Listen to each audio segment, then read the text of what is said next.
Terima kasih pemirsa Anda masih bergabung bersama dengan kami. Ini ada kisah inspiratif ya yang datang dari seorang mantan tukang parkir di Kota Solo, Jawa Tengah, yaitu Puger Mulyono.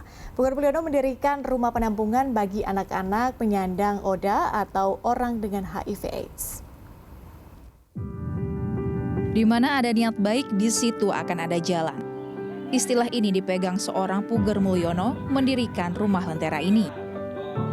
Rumah ini menampung anak-anak yang ditelantarkan orang tuanya karena mengidap HIV/AIDS. Puger mendirikan rumah penampungan ini setelah pulang ke kampung halamannya di Solo, Jawa Tengah sekitar 10 tahun silam. Sebelumnya ia bekerja sebagai juru parkir di ibu kota Jakarta.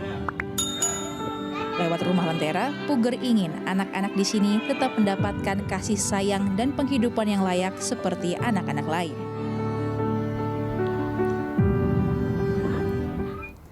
Nah, pemirsa, untuk mengetahui lebih lanjut kisah inspiratif dari seorang Puger Mulyono yang mendirikan rumah penampungan bagi anak penyandang ODA, kita sudah terhubung dengan Mas Puger via Zoom. Selamat pagi, Mas Puger. Selamat pagi, Mbak. Baik, semoga Mas Puger dalam keadaan sehat. Ini luar biasa ya, Mas Puger ini mendirikan rumah lentera bagi anak-anak penyandang ODA. Kurang lebih sudah 10 tahun ya, Mas ya. Ini inspirasinya seperti apa sih, Mas? Awal mulanya seperti apa nih? Bisa diceritakan mungkin secara singkat. Awal mulanya ya tidak sengaja, Mbak. Waktu itu ada informasi dari teman di rumah sakit yang menginformasikan ada bayi yang terlantar, yang opnam di rumah sakit, tidak ada yang mau tanggung jawab.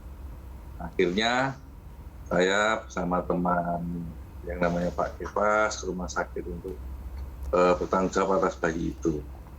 Yang selanjutnya kita rawat dan akhirnya kita mendirikan lentera ini. Jadi awalnya dari satu bayi, lama-lama menjadi banyak sekali anak dengan HIV yang kita rawat. Seperti itu, Mbak. Berarti kalau sudah jalan kurang lebih sekitar 10 tahun, artinya sudah berapa anak Mas Puger yang kemudian terlibat dalam yayasan atau rumah lentera ini bagi anak-anak? Kalau semuanya sampai bulan ini di tahun 2022 di Oktober ini ya banyak. Yang sekarang di rumah ada 39. Yang sudah meninggal itu 19, yang sudah diterima keluarganya lagi 15 anak. Banyak, Mbak. Oke, sudah banyak ya, apalagi sudah 10 tahun. Tapi ceritakan dong Mas Puger, bagaimana kemudian anak-anak penyandang ODA ini bisa tinggal gitu ya di rumah lentera Mas Puger ini. Seperti apa ceritanya atau mungkin step-stepnya gitu ya? Ceritanya gini, Mbak, anak-anak yang sekarang kita rawat di rumah lentera ini adalah anak-anak yang terinfeksi HIV, yang benar-benar sudah tidak mempunyai orang tua kebanyakan, itu memang dirujuk dari beberapa daerah di Indonesia oleh Dinas Sosial, oleh Dinas Sosial Provinsi, Kota maupun Kabupaten, maupun Kementerian Sosial juga ngerujuk. Juga panti-panti asuhan yang mendapatkan anak HIV, di mana panti tersebut tidak bisa merawat, akhirnya dirujuk ke tempat kami di rumah lentera ini. Nah, memang mungkin rumah lentera ini dianggap ya tumpuan terakhir lah bagi anak itu untuk hidup ya. Oh, Dan mau kami harus menerima. Mas Puger, jadi dari itu ya, tadi Mas Puger kan sempat sebutkan bahwa ada berbagai macam daerah begitu yang kemudian berkumpul di rumah lentera bagi anak-anak penyandang ODA ini. Tapi artinya dari daerah mana saja nih Mas Puger, kira-kira mungkin yang paling banyak atau mungkin yang paling diingat gitu ya? Dari Sabang sampai Merauke, Mbak. Banyak ya? Dari Papua ada, Sulawesi Tenggara, di Sumatera, Kalimantan, Jawa Barat, Jawa Timur, Jawa Tengah, semuanya ada di rumah lentera ini.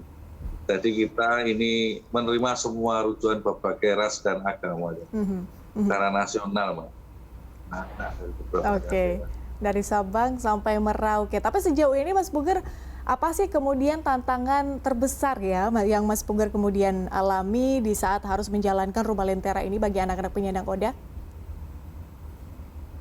Tantangan itu banyak, Pak, dari segi fasilitas kami memang belum punya tempat tetap. Ini masih dibantu oleh pemerintah Kota Solo dan Kementerian Sosial tempatnya. Juga tentang anak kalau sedang ngedrop sakitnya itu juga kami juga harus ekstra kulikuler untuk berbagi tenaga dengan pengasuh-pengasuh yang lain untuk menjaga di rumah sakit. Seperti itu juga stigma masyarakat kan sekarang itu memang sudah agak reda, berkurang lah dari tahun ke tahun sampai sekarang berkurang. Jadi banyaknya masyarakat yang datang ke tempat kami itu untuk bersilaturahmi, untuk berbagi kasih itu banyak sekarang. Apa yang membuat kemudian stigma buruk dari kalangan masyarakat begitu berkurang, Mas Pugar, seperti yang Mas Pugar sebutkan tadi? Apa yang kemudian membuat, ada alasan di balik itu? Ya semuanya berkat juga bantuan dari Tuhan Yang Maha Kuasa, juga pemerintah, juga teman-teman relawan yang ada di beberapa daerah maupun di Kota Surakarta, juga semua kedinasan ya, baik dari KPA, Komisi Penanggulangan AIDS-nya, Dinas Kesehatan, Dinas Sosial, maupun masyarakat yang peduli dengan orang-orang dengan HIV ini, memberikan informasi yang benar, jadi informasi yang tidak salah tentang penularan HIV. Akhirnya semua usaha-usaha yang ditempuh oleh pemerintah dan masyarakat ini membuahkan hasil, stigma terhadap HIV makin berkurang. Seperti apa yang kami rasakan, anak-anak bisa bersekolah kembali, bisa berinteraksi dengan masyarakat yang lain, itu sekarang sudah berbeda dengan yang dulu. Oke, alhamdulillah kalau seperti itu. Kemudian Mas Pugar, tapi kalau mungkin bisa diceritakan ya Mas Pugar, mungkin beberapa kasus begitu yang pernah Mas Pugar lewati kurang lebih 10 tahun ini, atau mungkin cerita yang paling Mas Pugar ingat nih saat kemudian menyelamatkan anak-anak ini penyandang ODA. Ini ada nggak sih satu case atau kasus mungkin yang paling diingat oleh Mas Pugar sejauh ini? Ya, kasus yang paling diingat itu ya kami harus pindah-pindah tempat, itu yang paling ingat karena masyarakat tidak mau terima. Ya kami ya diusir lah sama mereka, jadi kami harus satu pindah tempat yang lain, Akhirnya tidak mempunyai tempat, akhirnya pemerintah alhamdulillah mau bantu.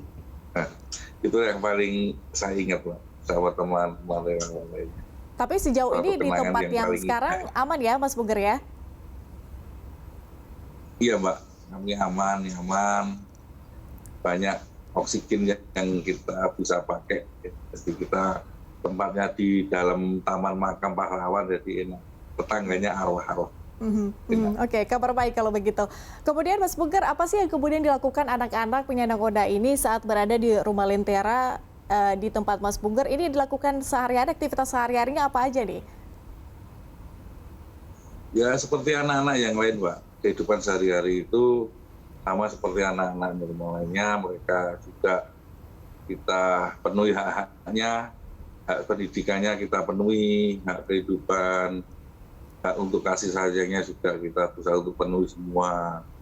Jadi sama, hak bermainnya, hak rekreasinya kita usahakan untuk terpenuhi semua. Ya mereka ceria lah, mereka harus ceria.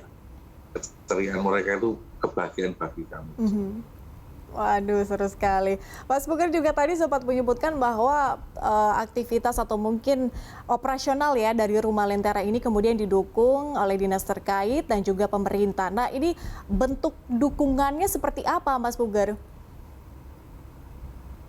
Ya kalau pemerintah jelas ya Mbak, untuk dinas kesehatannya tentang obat yang anak-anak akses ini tiap hari itu kan dari pemerintah melalui dinas kesehatan. Juga dinas sosial itu sangat membantu, kemarin itu melalui pemerintah Kota Solo, mantan wali kota Pak Rudi juga diberikan oleh Mas Gibran ini juga sangat baik, meminjamkan tanahnya untuk kita tempati melalui jalur Kementerian Sosial. Jadi kita ini menempati tanah lahan pemerintah Pak. Dari dinas sosial lalu dipinjamkan ke Kementerian Sosial dipinjamkan ke kami untuk mendirikan Rumah Lentera ini dan mengembangkan sampai sekarang. Ya seperti itulah bantuan pemerintah yang sangat dirasakan bagi kami juga sangat membantu sekali. Tapi termasuk dengan biaya pengobatan dari anak-anak ini nggak sih Mas Puger? Atau sejauh ini biaya-biaya pengobatannya itu lebih besar mungkinnya ditanggung oleh Mas Puger sendiri atau mungkin ada relawan begitu? Kalau biaya pengobatan anak-anak ini kalau yang sudah mempunyai KIS itu ditanggung oleh pemerintah. Ada yang punya BPJS itu yang kita masukkan kelas 3. Atau yang tidak punya skema sekali karena masalah kependudukan itu kita pakai biaya umum, Mbak. Juga dengan sebagian dengan surat sakti dari Dinas Sosial Kota Surakarta yang membantu.